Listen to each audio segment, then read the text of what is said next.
edge-to-edge displays become increasingly common on handsets, smartphone makers have adopted multiple solutions for creating all-screen, bezel-less handsets. Physical home buttons have been phased out, while fingerprint sensors have been dispensed with or slung around the back. At CES 2018 we even saw the first functioning in-display fingerprint sensor. The remaining obstacle is the array of necessary sensors at the top of the devices, namely the all-important selfie camera.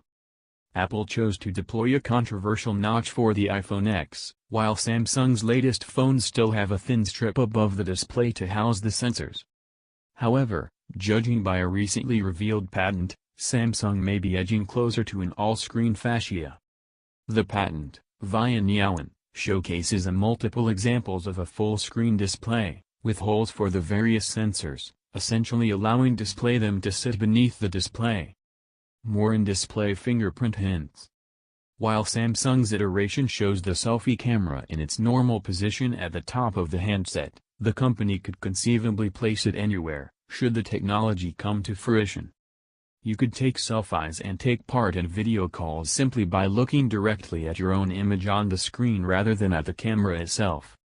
Other iterations show a notch like the iPhone X, but all versions showcase an in-display fingerprint sensor, which reveals where Samsung's thinking lies in that respect.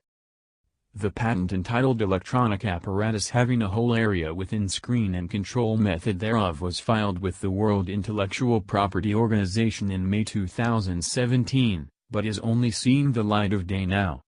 While we wouldn't expect this tech to emerge within the next couple of years and can't guarantee it'll ever materialize, this does provide hope for a notch-free future.